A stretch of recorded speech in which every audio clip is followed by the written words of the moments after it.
Bueno, niños, ahora vamos a hacer un resumen en relación a las teorías psicológicas. Tal como habíamos visto, las principales teorías, digamos, que quiero que más o menos les quede todo claro, el psicoanálisis, conductismo y la teoría cognitiva. En la teoría del psicoanálisis es importante que ustedes piensen que ellos estudian el comportamiento humano o estudian el funcionamiento de la mente humana, preocupándose por esta energía libidinal, por estos impulsos que habla Freud, por lo que tiene y todo qué es lo que se da en el inconsciente y que aflora, tal como yo les digo, en cualquier momento a nuestro consciente eh, a través de técnicas que Freud decía que solamente afloraban a través de técnicas como la hipnosis, a través de la asociación libre y de la interpretación de los sueños.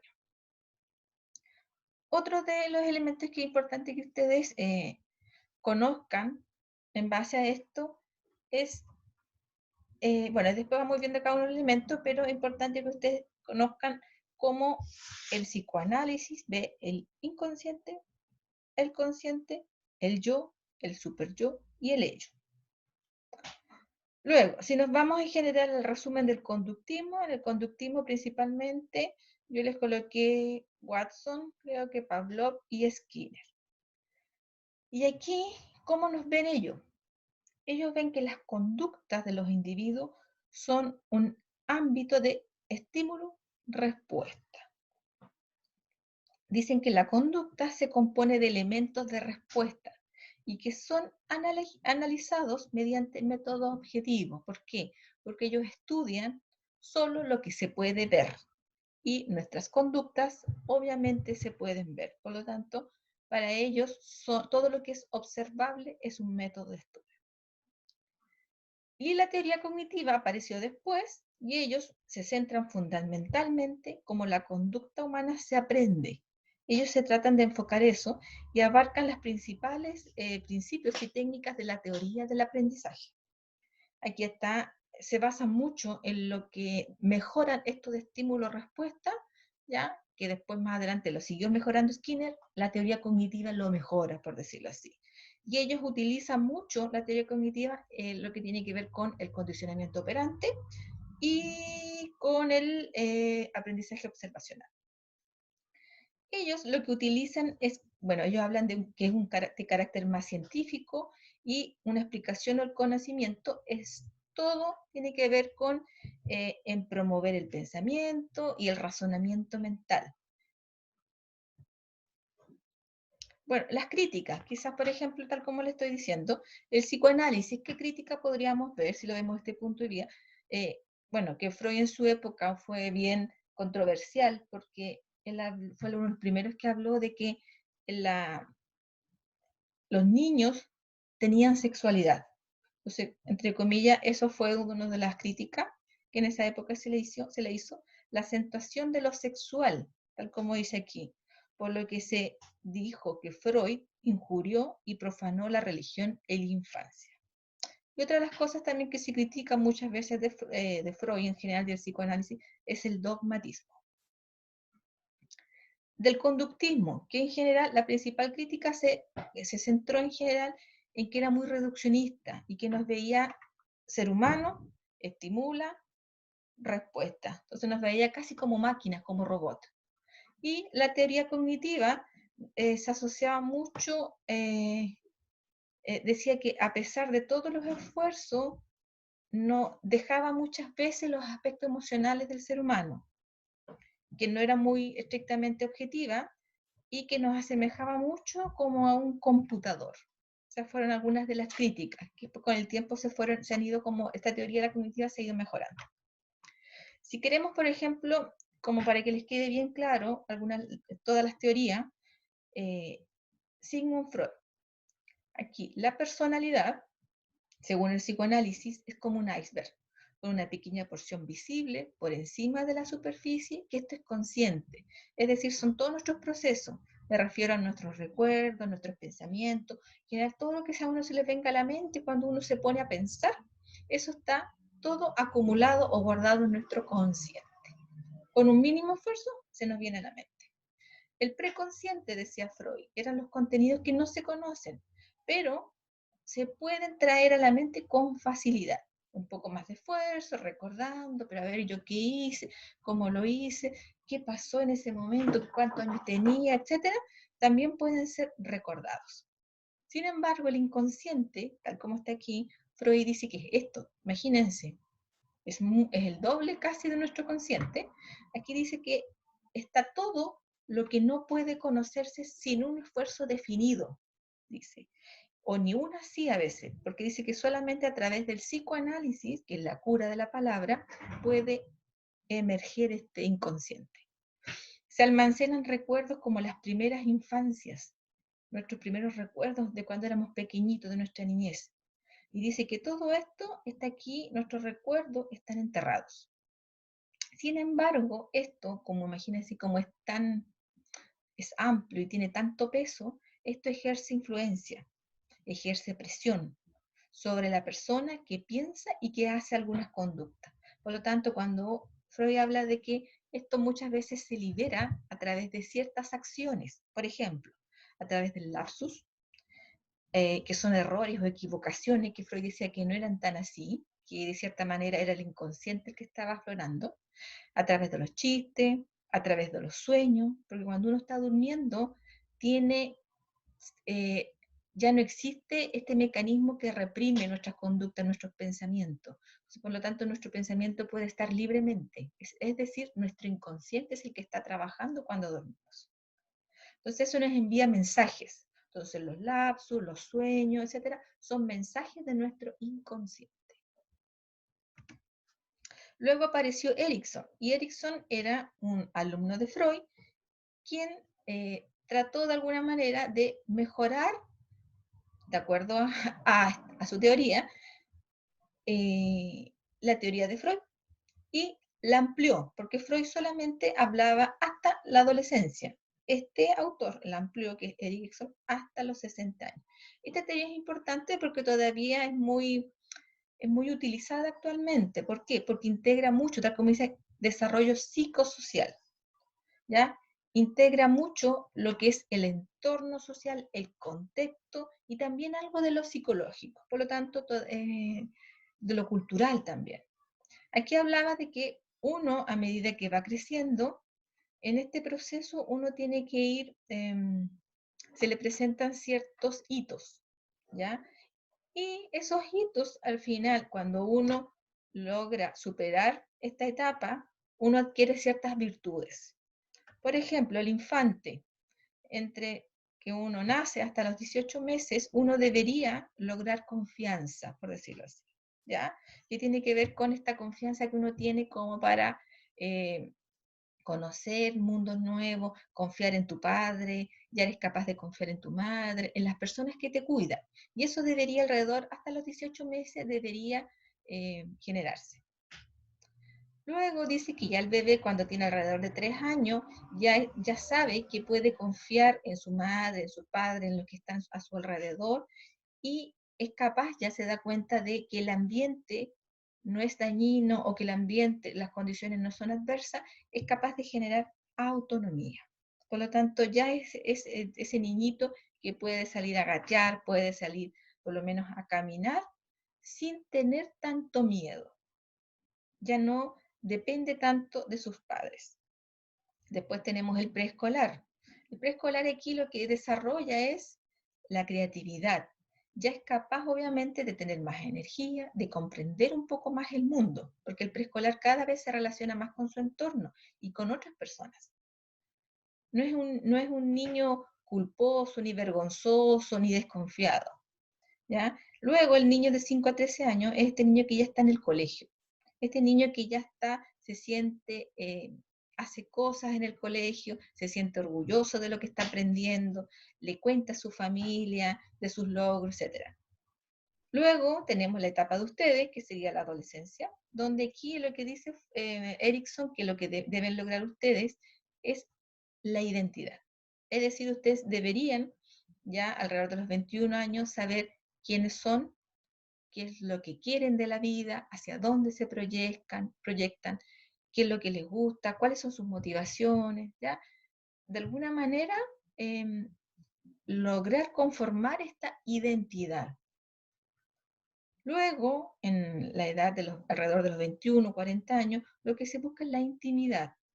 Más adelante, cuando ustedes ya como adolescentes ya tienen conformada su identidad, se quieren, se saben quiénes son, se sabe lo que valen, se sabe lo que buscan, ¿qué van a tratar de compartir? Compartir con una pareja, con amigos, con un entorno. Por lo tanto, van a tener su propia intimidad, ya van a ser capaces de conformarla. Entonces, Erikson decía, uno puede seguir avanzando. Después, ¿qué es lo que se busca? Adulto maduro, 40-60, que vendría siendo mi edad. Por lo tanto, aquí hablamos de la generatividad versus estancamiento. Aquí en general lo que uno trata es de ver cómo uno va siendo productivo o va siendo útil, no solamente como para uno, ¿ya? No solamente que a mí me está yendo bien, etcétera, pero más que nada la idea es como, ¿qué estoy haciendo quizás por mi entorno o yo como docente, como académico? ¿Cuánto en general de las cosas buenas que he aprendido en la vida se lo estoy entregando a mis estudiantes? ¿Estoy siendo de manera un aporte o estoy estancada solamente en mis logros? ¿Ya? Entonces ahí como que uno se empieza a cuestionar hacia qué es lo que está haciendo en sí. Luego tenemos el adulto mayor, que es el adulto más de 60 años, y aquí en general también tiene que ver con cierta reflexión. Se reflexiona sobre el pasado, qué es lo que hice hacia atrás. Lo logré y cuánto de eso en general me está ayudando. Es decir, yo tuve hijos, tuve un buen trabajo, sin embargo ahora estoy solo, no me vienen a visitar mis hijos ni mi nieto, entonces uno se empieza a sentir como que de cierta manera su vida fue inútil y no le sirvió para nada. Y eso podría hacer que este adulto mayor caiga en una desesperación y obviamente aparecen las enfermedades. Esta es la teoría que planteó Erik Erikson. Luego de ahí se fue evolucionando y apareció el conductismo. Y aquí el conductismo es palabras clave, tal como dije anteriormente, es conducta observable. Lo que se observa era solamente lo que tomaba en cuenta el conductismo. Lo mismo, la caja negra le llamaba, estímulo-respuesta. Aquí está el condicionamiento clásico, que es estímulo-respuesta. El condicionamiento operante, y aquí empiezan a aparecer otros conceptos como refuerzo, ¿ya? Y en general todo esto en general nos podría ayudar más adelante en torno al aprendizaje. El condicionamiento operante, este en general es como algo que todavía se utiliza actualmente, ¿ya? Y tiene que ver con Skinner, que es este autor que está aquí, que es un condicionamiento que explica e induce las respuestas complejas y voluntarias. Esto mucho habla de las consecuencias. Dice que todas las conductas que se recompensen se repetirán. Es decir, por ejemplo, si yo veo que cada vez como estudiante que estudio me saco un 6 o un 7, ¿ya? ¿Qué va a ser la próxima vez? Voy a volver a estudiar. ¿Qué pasa si yo veo que en realidad para un ramo, ojalá no sea psicología, para un ramo yo no estudio y siempre me saco un 6 y un 7? ¿Qué va a hacer? Va a reforzar mi idea o mi conducta de no estudiar. ¿Por qué? Porque las consecuencias, ¿cuáles son? ¿Ya? Entonces tiene que ver mucho con eso. O también con el hecho de, muchas veces también se utilizan ciertos reforzantes. Por ejemplo, a ustedes les puede funcionar cuando después sean kinesiólogos. Si usted, caballero, hace este ejercicio, sé, para la espalda, etcétera, se le va a pasar el dolor. El caballero dice, ya, no lo voy a hacer. El caballero lo hace. ¿Qué pasa? Se le pasó el dolor. Por lo tanto, el caballero, cada vez que le duela, se vuelve a repetir en la misma molestia, va a hacer el ejercicio. Pero si no se le pasa, ya no lo va a hacer más. No, lo hice y no se me pasó. Pero caballero que tenía que seguirlo haciendo, no, no. Entonces, en general, lo que uno también busca es que ojalá las consecuencias sean rápidas. Uno no quiere que, ojalá, haciendo el ejercicio después de un mes, recién se le va a pasar el dolor. No, uno busca que ojalá a la semana de hacer el ejercicio se le pase la molestia. Es lo mismo que, por ejemplo, si uno quiere hacer dieta. Ya, por ejemplo, ya, voy a ir donde la nutricionista y quiero bajar de peso. La nutricionista me va a dar una pauta, etcétera, pero el punto es que yo digo, pero ojalá yo quiero ver y los efectos. Entonces me dicen, no, usted va a bajar si sigue esta pauta, etcétera. ¿Ya? Y yo empiezo a hacer la pauta, pero empiezo a ver que la primera semana no bajo. Ya. La segunda semana bajé medio kilo. A la tercera semana ya no la voy a hacer, porque no veo que esté funcionando. ¿Cuál es la consecuencia de yo haber cambiado mi conducta? Por lo tanto, mi conducta de tener una alimentación mucho saludable no va a cambiar. En cambio, si yo noto que existe un cambio, sí mi conducta va a cambiar. Entonces, Skinner, de cierta manera, sí tenía relación con ciertos conceptos y que todavía actualmente se usan. Él decía que las recompensas guían la conducta natural de un animal hacia la conducta deseada. Bueno, no solo el animal, nosotros también en general lo hacemos. Reforzador. El reforzador es todo lo que aumenta la frecuencia de la conducta a la que sigue, consolida la conducta. Aquí va a depender mucho que tengan ojo con el reforzador. Por ejemplo, si ustedes le dicen a un niño, bueno, si tú haces este ejercicio o si tú sigues esta dieta por una semana, yo te voy a regalar. El niño dice, ay, yo quiero un PlayStation. Ya, un PlayStation. Muy bien. ¿Ya? El niño sigue la dieta por una semana. Bien. Tienen que darle su PlayStation. Eso dice el condicionamiento operante. Hay que darle el reforzador. ¿Cambió la conducta? Sí, por una semana. Pero ustedes saben que todo este proceso lleva tiempo. Por lo tanto, la idea es que ¿qué van a hacer después? ¿Qué otro reforzador para que siga la alimentación? Ya la semana siguiente, ya bueno, si lo haces por segunda semana, te voy a regalar ya un computador. Excelente, un computador. Ya, pero cada vez el reforzador va a tener que ser mucho mayor para que incentive este cambio de conducta. Entonces hay que tener ojo. Cuando uno coloque reforzadores, los reforzadores va a depender de la persona, obviamente de la edad, del contexto, y la idea es que sean desde lo más pequeño, ya, hasta entre comillas reforzadores y que sean proporcionales al cambio. Porque si el cambio es una semana, es un reforzador pequeño. Si el cambio es un mes, ahí puede ser un reforzador mucho mayor, ¿ya? Porque esa es la idea de esto del condicionamiento operante, que tiene que ver con las consecuencias y actúan mucho los reforzadores. También Skinner hablaba de los castigos. Los castigos muchas veces lo que disminuye la frecuencia de la conducta a la que sigue, es decir, consecuencias negativas debilitan la conducta indeseada. Es contrario al refuerzo, es decir, el niño se sacó malas notas porque no estudió. Por lo tanto, la mamá, ¿qué va a hacer? Le va a quitar algo, eso es un castigo, le va a quitar algo que la ame. Ya, listo, no te voy a golpear, no te voy a retar ni nada, pero si no mejoras tus notas, no te devuelvo el PlayStation. O a un adolescente, si no subes tus notas o no apruebas todos los ramos, no vas a tener tu celular. Entonces es un castigo. Por lo tanto, la idea es evitar que esas conductas negativas de no estudiar o de, no sé, etcétera, o de si copió en clase, etcétera, eliminarla, que se extinga. ¿Ya? Entonces, de cierta manera, el condicionamiento operante todos la utilizamos actualmente. De luego apareció la teoría cognitiva.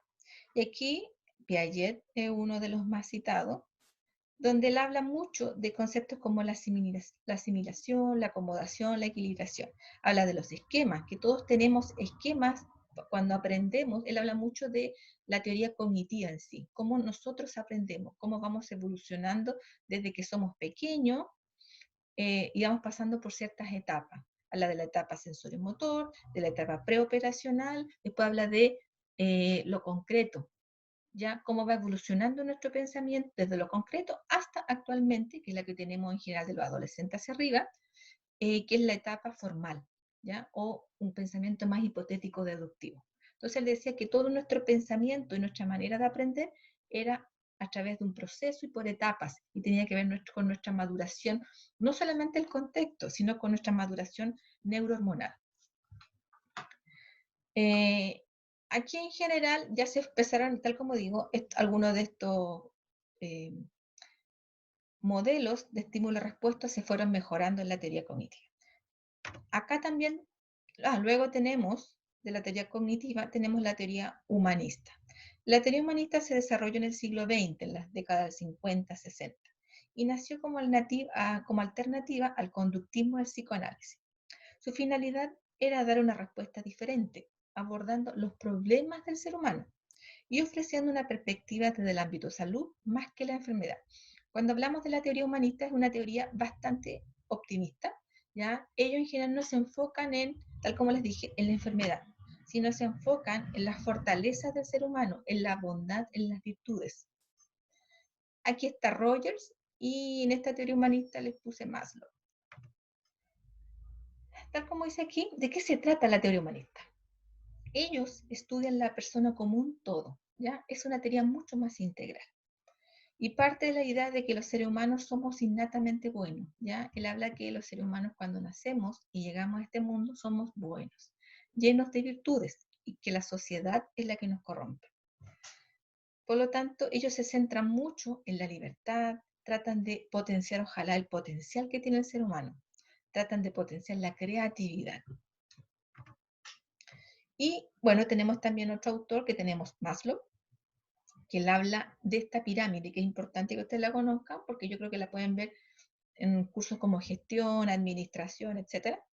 Y tiene que ver con que Maslow decía que aunque uno en la vida, a medida que va avanzando, tiene ciertas necesidades. Puede ser que para algunas personas, como hemos visto ahora con esto de la pandemia y la contingencia, su prioridad y su necesidad fundamental es la comida. Para otro, la necesidad fundamental quizás puede ser el cariño, eh, el sentirse apreciado, el sentirse escuchado.